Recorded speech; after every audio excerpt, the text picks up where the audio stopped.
Hello beer tubers and welcome to another beer review with me, Peter, the master of puppets, today joined by Plinne. Today looking at some Polish craft beer. We've had a fair amount of Polish craft beer together and some of it has been really good. And some of them haven't. I won't say it's been bad, but it's been, decent. Yeah. It's not just been as great as... I fondly remember the Prunum. That was insane. And That's also, really good. what's it called? Yeah, it was Prunum, yeah. The one with Baltic Porter. yeah. That was But we got some more Polish beer that was sent to me from Breweries. And sorry it took so long for me to get to it. I got this like earlier this year, like in like February. But I was flooded with so many beers, and lots of them were IPAs. You want to review them fresh, so these kept just being pushed to the back. Yeah. So I finally get around to trying them, and this is from Breweries. And I think it's also another brewery, actually. It says whisker.beer. So I think it's Breweries and whisker.beer. And this is their Cracker and Nutcracker. So Cracker is their Imperial coffee milk stout, and the Nutcracker is the same beer, but with hazelnuts. Or hazelnut, I guess, flavorings. Because hazelnut you can't really brew with. But that's about all I know. The info, of course, is in Polish. Whoa. I can smell like cake-like aromas from here. That smells great. Or maybe they're still baking something up. Yeah, maybe it's still the waffles. Someone was baking waffles earlier. It smelled amazing. But it's made with US-05 ale yeast. If you know that dry yeast, a lot of homebrewers use it. And it's made with Magnum and Sibylla hops, and they use lactose, coffee, and Cukeer, Cukeer. Do you think that's sugar? It's probably sugar. It's probably sugar, yeah. And they got Pilsner malt, Munich malt, I think, caramel malt. It's hard to translate. Maybe I should have done that beforehand, but hey, too late. But it should be fun to try it. So we're going to start off with the Cracker, the base version for Nutcracker, I can say. So Imperial coffee milk stout. Doesn't that sound good? So we got Cracker poured by Breweries and whisker.beer. And I smell cake already. I mean, yeah, I think it's from this. yeah, that might be it. Yeah, but it's pitch black. It's pitch black. A little bit of red going through. Yeah, you have the beige head, and looks like there's a lot of what's called carbonation. Yeah, it looks quite carbonated, but check out the aroma. Oh, big coffee. Yeah. Oh, this smells really nice. Wow. Coffee bomb. Like espresso coffee, and almost like with milk in it, because it's got that hint of lactose sweetness. But it smells really, can you say it smells fat? Yeah, it smells fat. Yeah. Really or it smells like it's and going to be sweet. fat. Yeah. Yeah. Or like, think cream. Like Yeah. a fatty cream, or I don't know. Oh, brownie. But it's got some roasty notes. Yeah, it's got that kind of, a little bit of that fudgy brownie note. But definitely also quite roasty. I'm getting a hint of licorice undertones. And a hint of alcohol as well.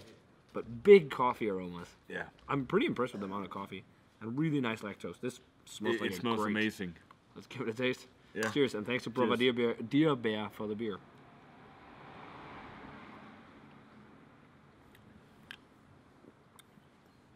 Not that much coffee, but a lot of licorice. Not a licorice. That was... Oh, the coffee is coming a bit in the aftertaste, but it's not as explosive coffee as the aroma indicated. The aroma is more coffee forward than the flavor, but really nice, creamy, chewy mouthfeel. Yeah. A little bit of sweetness from the lactose. And, yeah. Yeah, I'd say mostly licorice. Yeah, licorice and lactose sweetness. Some heavy roast as well. Actually, quite a lot of licorice. Yeah. Licorice and roast, and I expected a completely different beer. yeah, I did too. The coffee is there for sure, but it's just not as in your face as on the aroma. Like right now, I'm just getting tons of coffee, but It's in there somewhere, but I think it's there too, but it's not as explosive. But it's quite drinkable for a 10% beer as well. It's got that slightly, slick mouthfeel from the lactose, but it's quite carbonated actually. yeah. It's got quite a high effervescence for like Imperial Stout. The aroma is much better than the actual taste of it. Metallic. Meanwhile, I can smell this one. Yeah, and that smells crazy. I really hope it's not going to be the It same. kind of smells kind of maple syrupy. Yeah, almost. So the next one, guys, we're going to dive straight into it. This is a Nutcracker. So this is also by whisker.beer and Breweries. And this is, Nutcracker, which is basically the same beer, but also made with hazelnut. So, but it says aromatu naturalne. So I think it's, hazelnut flavors. but that's because hazelnuts are a bitch to brew with. The last beer I've had beers with hazelnut flavors that's really worked really greatly, but it's hard to utilize because if you use too much, it gets too artificial. And often you need to pair the ingredient with the artificial flavor to get a nice result. And I had it. It was a good beer, but Toruń Nutcracker was so artificial it got too hard to drink. Okay. But same, malt and hops and everything, but should be nice. And interestingly enough, this is a better head than the other one. It does. Maybe it's that hazelnut aroma. I don't know, but pretty much it's the pretty same. good looking. It looks great. It's the same color. Yeah. And lots of carbonation again. Yeah, and a nice mocha-colored head on this one. Yeah. Like really, it looks like, if you look at it like this, it looks like you have like one of those lattes or something at a some kind shop. of fancy coffee, yeah. But it looks great, black, pitch black pretty much. Let's check out the aroma. Oh, that lots smells. of hazelnut. Fuck, that smells so nice. Hazelnut and vanilla. Vanilla and maple syrup and hazelnuts, yeah. Yeah. Wow. This smells like an Omnipolo beer. Kinda, yeah. What? That is so intense in hazelnut and maple-esque notes and vanilla. The coffee is completely buried. Yeah, there's in no hazelnut. coffee. Yeah.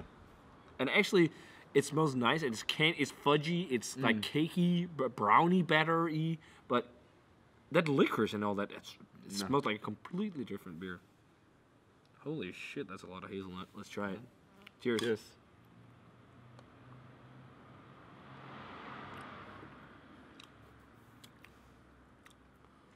Again, there's a lot of hazelnut. There's a lot of hazelnut, but it's a little bit the same as the other one. Yeah. The flavor is not as... The mouthfeel is much better on this. It is. It is. It's much more creamy and chewy. It's more... It's nice, but it's that same feeling. Like the it's aroma more is syrupy, so yeah. I guess they put more sugar in this one. It's more cakey. No, not necessarily. It depends know. on when and whatnot. Usually sugar is fermented. But it's sweeter. Maybe more lactose. Maybe But it's that's it. sweeter. Okay, that sip was really nice. It's sweet hazelnut and lactose. It's almost like you made something that's like almost Nutella-esque because it's got a good amount of chocolate as well. Yeah. Some with vanilla, but it's But it has actually it's got that artificial flavor, doesn't it? It does. It's actually leading my mind to the Nutcracker by Toruń. It wasn't a bad beer, but it was quite artificial. But I don't think it's as bad in this one though, because it's got a nice amount of other flavors to like help I it think out. the hazelnut, the amount of hazelnut that's in this one, kind of makes it taste kind of like sand. Like sand? Yeah, I don't know if that makes sense. I've never heard that before. Anyone say something like that? No. Hazelnuts tasting like sand because there's a lot of them. Yeah. Okay. Well, they kind of do. But two completely different beers. Like coffee bomb on the aroma, not so much in the flavor. Very effervescent, whereas this is more soft and creamy. I wouldn't say the mouthfeels are that big though for 10% beers. I'd say they're like wasp. Oh. Nope.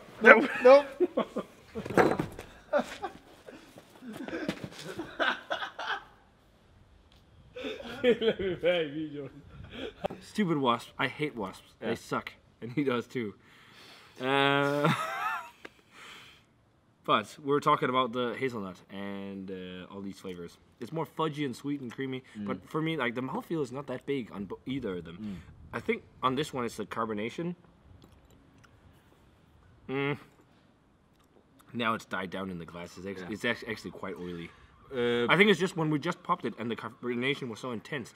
Maybe. It made the mouthfeel seem less because when you drink it now, it's actually got a nice oily mouthfeel. But both of these have something in common, and that is the expectation you get from the aroma Are better than the actual beer when you yeah. drink it. Cracker, 92, 91, maybe a straight 90. I was quite disappointed on the flavor. Yeah, But I still think it's a good beer. A the really nice Cracker beer. for me is like 90 for me. 90 for Cracker, 92 for Nutcracker. Boom. Pretty know good what? beers, but Same not, for me. but not great. Yeah. Or not, great beers, but not like mind-blowing. But with a bit of more work, these could turn out really, really nice. It could. It already did turn out nice, but Yeah. it could turn out even better. So But you could actually compete with Omnipolo if you Which is pretty funny really worked on this. Yeah. So yeah, So guys, good thanks beer, but could be great beer. yeah. So Thanks a ton to Breweries for sending these out. This was fun to try. Been a while since I had some Polish beer, so great to try some Polish beer. I know I have a few people from Poland watching. So if you guys had a chance to try the Breweries and whisker beer, Cracker and Nutcracker, definitely let us know what you thought of the beers. And yeah, as always, remember to comment, subscribe, check out the Facebook fan page and Twitter and Instagram, and give this video a thumbs up if you enjoyed it. And we're going to say cheers. I'm going to cheers Nutcracker. I just took what was nearest. And see you guys in another beer review.